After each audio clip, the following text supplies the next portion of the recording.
I'm about to victory lap like shit, okay?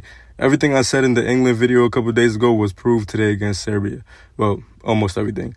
Now, you might be thinking, what the fuck? Amanda posting 3 days in a row? The hell is going on? Well, it's Euros time. Exceptions gotta be made.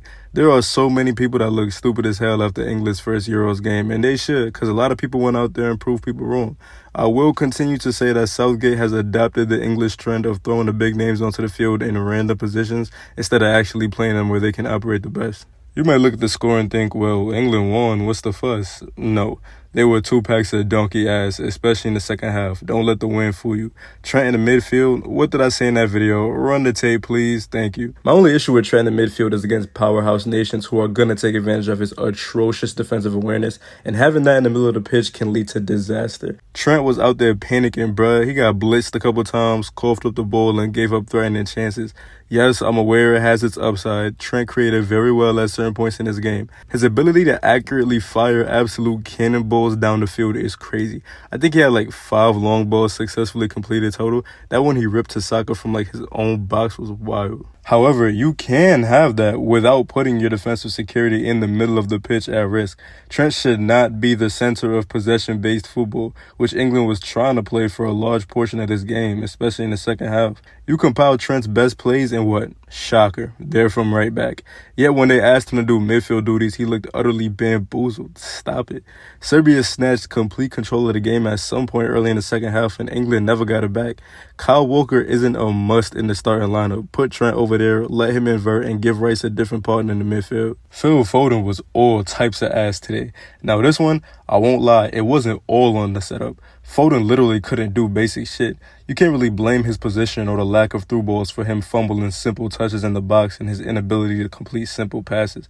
I don't know what it is about England with him. It's like he's always shaking in his boots for country. He might have to see the bench though if Southgate doesn't let him play centrally, because that's the only time he's going to be a factor. The left side fucking stunk.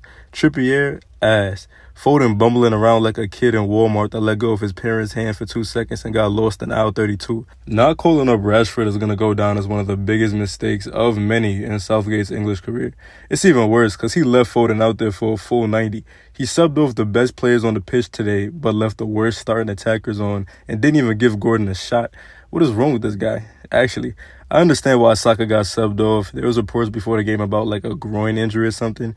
Even with that injury though, he was tearing shit up in the first half. That Serbian left back or left midfielder, I think he was playing in the midfield. Doesn't matter. Saka was doing him the worst way. He got scraped like 3 different times before he just went down and left the game with an injury. I would have went home too if I was getting done up like that. Y'all not finna embarrass me in front of my kids. Take me out this game. Like I said in that England video a few days ago, argue all you want, but alone on the right wing, there's nobody in the England squad better than Saka. He brings too much to the team in and out of possession to bench him for a lesser right wing player who functions better with overlaps and doesn't have the decision-making or crossing ability of Saka. There is not a single player on this team as good on the right wing as Saka. Created the only goal, even though they didn't give him an assist. Slowed down in the second half, but was still one of the top 3 performers for England today. I cannot believe people actually wanted to see him on the bench to accommodate the player that has almost 0 elite performances in an England shirt after almost 40 appearances.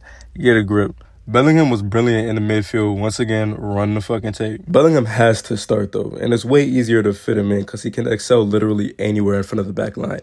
People are acting like he has to either start over Foden or smell the bench, as if he wasn't one of the best midfielders in the world as a central midfielder for Dortmund before this year. Yes, he did score, but he was not exactly playing attacking midfielder or second striker. He crashed the box for that goal and then did what?